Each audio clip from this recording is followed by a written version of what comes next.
بسم اللہ الرحمن الرحیم۔ السلام علیکم ورحمۃ اللہ وبرکاتہ۔ اللہ رب العزت کا شکر ہے جس نے میرا آپ کے ساتھ اپنی ذات کی نسبت سے، اپنے رسول صلی اللہ علیہ وسلم کی نسبت سے اور اپنے قرآن کی نسبت سے ایک تعلق جوڑا، اور دعا گو ہوں کہ اللہ تعالیٰ اس تعلق کو آخرت میں شفاعت کا ذریعہ بنائے۔ آج ہم سورۃ حجرات سے کچھ احکامات لیں گے جو ہماری زندگی کے لیے بہت زیادہ فعال ہیں۔ یا ایھا الذین آمنوا لا یسخر قوم من قوم عسى ان یکونوا خیرا منہم۔ آیت نمبر 10 سورۃ حجرات۔ یا ایھا الذین آمنوا، اے ایمان والو، لا یسخر قوم من قوم، نہ مذاق اڑائے کوئی قوم کسی قوم کا، عسیٰ ممکن ہے ان یکون خیرا منہم، کہ وہ قوم تم سے بہتر ہو۔ سورۃ حجرات سے پہلے دو صورتیں گزری، سورۃ حج اور سورۃ فتح۔ یہ دونوں صورتوں میں اللہ تعالیٰ نے جہاد کا حکم دیا، فتح کا حکم دیا، اور جب فتح نصیب ہوئی تو پھر ایک اسلامی ریاست کے قیام کا سوال پیدا ہوا کہ ان کی بنیاد کن چیزوں پر ہونی چاہیے۔ تو یاد رکھیے گا، کسی بھی معاشرے کے استحکام کے لیے اس کے معاشرتی اقدار کا پاورفل ہونا بہت ضروری ہے۔ اور اسلامی اقدار یا معاشرتی اقدار ہیں کیا؟ وہ ہے ایک دوسرے کی عزت اور اکرام۔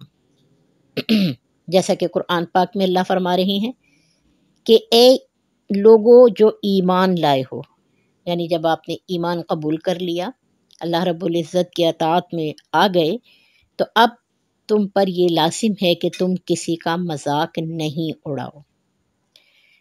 یاد رکھیے گا، مذاق اڑانے میں اور دل لگی کرنے میں بہت فرق ہے۔ نبی اکرم صلی اللہ علیہ وسلم کے پاس ایک صحابی آئے، کہنے لگے یا رسول اللہ، آپ بھی تو ہم سے دل لگی کرتے ہیں، تو پھر مذاق کرنے میں کیا حرج ہے؟ آپ نے فرمایا کہ میں جو دل لگی کرتا ہوں وہ حق ہے۔ حق مطلب، ایک مرتبہ نبی اکرم صلی اللہ علیہ وسلم کے پاس ایک بوڑھی خاتون آئی اور کہنے لگی مجھے ذریعہ معاش کے لیے کچھ جانور چاہیے، تو آپ نے صحابہ سے فرمایا اس کو اونٹ کا ایک بچہ دے دو۔ تو وہ خاتون کہنے لگی یا رسول اللہ، میں اونٹ کے بچے کا کیا کروں گی، مجھے اونٹ چاہیے۔ تو آپ مسکرائے اور فرمایا کہ اونٹ بھی تو اونٹ ہی کا بچہ ہے نا، جس پر سب جتنے بھی وہاں لوگ صحابہ موجود تھے سب مسکرا اٹھے، اور یہ ایک حقیقت تھی۔ لیکن مذاق اڑانے سے کیا مراد ہے؟ کسی کو حقیر سمجھنا، کسی کی تذلیل کرنا، کسی کو اپنے خاطر میں نہ لانا، یا کسی کو اتنا ڈی موٹیویٹ کرنا کہ وہ دل ہار جائے، ہمت ہار جائے۔ اور کسی بھی معاشرے کی تباہی کا انحصار اس بات پر ہوتا ہے کہ وہاں کے لوگ ایک دوسرے کو ڈی موٹیویٹ کریں یا ایک دوسرے کا مذاق اڑائیں۔ اور افسوس کی بات یہ ہے کہ آیات مقدسہ ہونے کے باوجود، حکم ربی ہونے کے باوجود، آج ہمارے معاشرے میں یہ عمل ایک وہ کیا کہتے ہیں بن چکا ہے، ایک فن بن چکا ہے۔ یہ فن ہے۔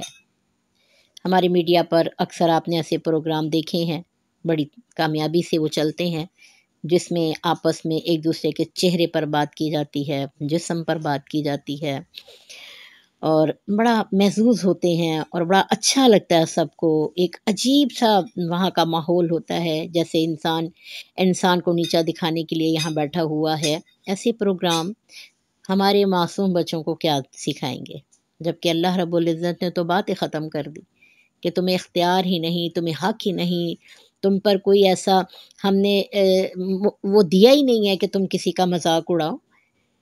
ہو سکتا ہے جس کا تم مذاق اڑا رہے ہو وہ اخلاقی طور پر، وہ معاشی طور پر، معاشرتی طور پر، یا کسی بھی طریقے سے وہ تم سے زیادہ بہتر ہو، سوجھ بوجھ وہ زیادہ رکھتا ہو، عقل شعور وہ زیادہ رکھتا ہو، سمجھدار تمہارے سے زیادہ ہو، یا آخرت کی فکر کرنے والا زیادہ ہو۔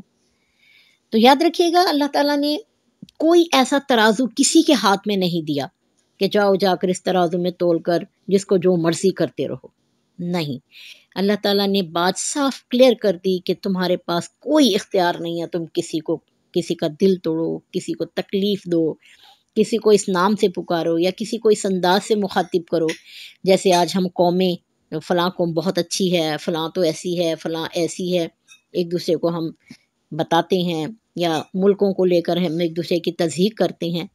تو یاد رکھیے گا اللہ نے فرما دیا کہ تم نے کسی کا مذاق نہیں اڑانا اگر تم چاہتے ہو کہ ایک مضبوط معاشرے کا قیام عمل میں آئے۔